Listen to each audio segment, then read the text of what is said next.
Because I would like to invite the parents whose children are now attending this school as Team Academy to also get educated about what is going on with One Newark.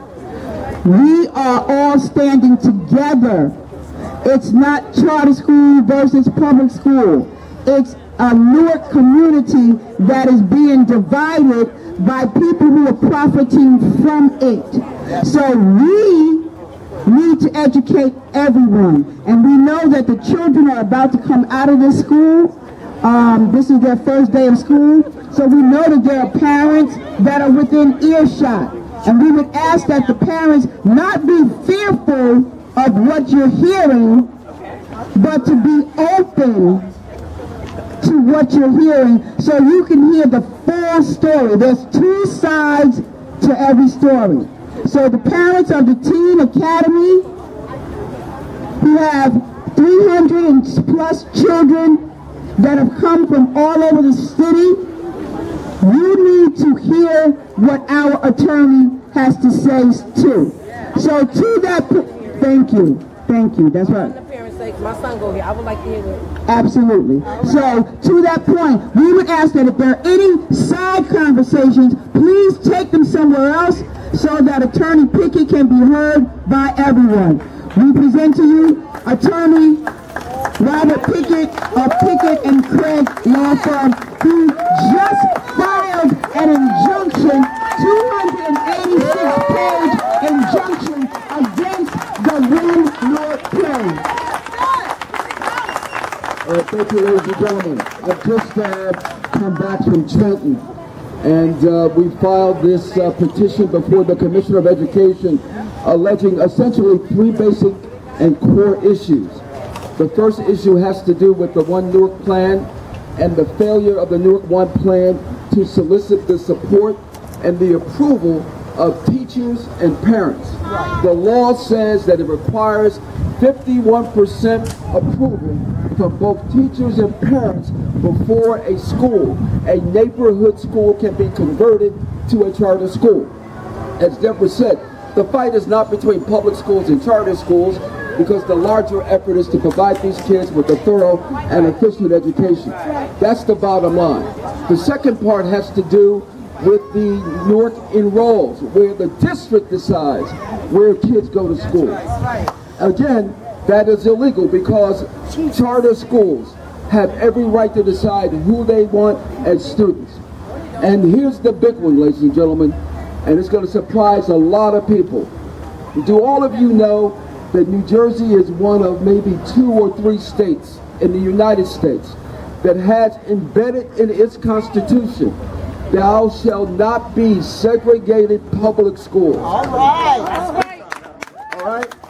Let me say it again. New Jersey has a constitutional provision that says thou shalt not be segregated public schools. The third part of this complaint says and demands that the Commissioner of Education, the Department of Education, that they work on a plan to desegregate the city of Newark public schools. This school system is 90% approximate Black and Hispanic. That is segregation, ladies and gentlemen. It is worse since 1954. This has been, if I can use this phrase, the gorilla that's been locked up in the cage for the last 50 years. Because everybody in power in New Jersey has known about this provision, but yet they have failed to take any action in all the major urban community, all the major urban schools in New Jersey, including Newark. But now we are unleashing this gorilla to say to the state of New Jersey, if you really want to provide a thorough and efficient education, part of that plan has to be to desegregate these schools. These schools are corrosively segregated. Our kids cannot learn like the kids in the white school districts. And so we want to develop a county-wide, Essex County-wide school district that will allow for kids to go to school with other kids who don't necessarily look like them. That's right. So this is a historic day, ladies and gentlemen. We're calling New Jersey to task and saying, live by your Constitution. The Constitution says there will be no segregation, and Newark cannot continue to be segregated as it is right now. I'll take questions from the press if there are any. Copies of the petition and the exhibits attached to that petition will be made available digitally. If you will provide us with your address, your email address, we will make sure that you get a digital copy of everything that we filed today by email. Any questions? Why now?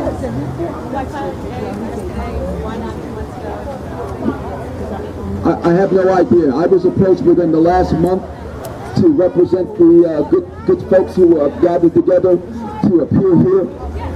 I have no idea why that didn't happen. But it's not too late. You know why it's not too late? Because the actions of the Newark School District and the actions of the superintendent are ongoing and continuing to this day to violate the applicable statute. Why now is that she wouldn't come to the table and listen? Exactly. That's the why. That's the why now. That's the why now. The why now is that we've been trying all this time to sit down and have reasonable conversations with her. That's right. And we have not been able to do so. So it's not that we just jumped to this level, we were forced to this level, but we're reasonable people, and we're educated people. And we're perfectly capable of sitting down and having a wonderful conversation, a strategic conversation about what's the best route to take, but she wouldn't have that conversation. So that's the why now. That's the why now. Excellent. Mr. Braun. Mr. Pickett, it will come as no surprise to most people that the schools in New Jersey are segregated. And as you know, as you cite in your documents, there's been a ban since Jenkins in 1977, was it, I think? Yes.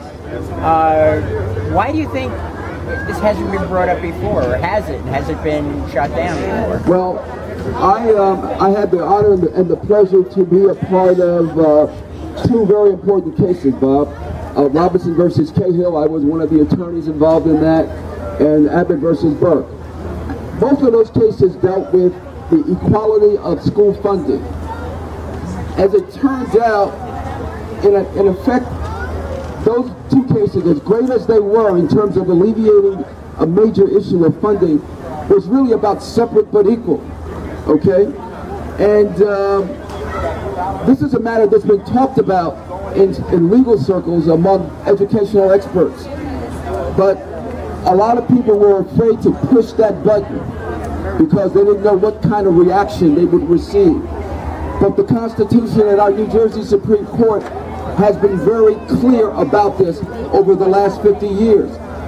De facto segregation is wrong in New Jersey. And the Commissioner of Education, the Department of Education, they have an obligation to desegregate schools that are corrosively segregated, especially if it's de facto segregation. They have an obligation to do so. And we're going to hold the Commissioner and we're going to hold the State Board of Education to that task. Any other questions?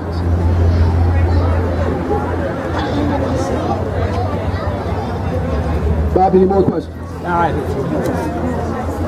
All right. This is, today, ladies and gentlemen, we're sending a very powerful message about what kind of school system we want for the city of Newark and for our kids. And this is so critically important. Critically important. So I want to thank all of you for being here today. Let's spread the word. Let's spread the word. If you want a copy of the 286-page electronic copy, please see Mary Bennett over here and give her your card.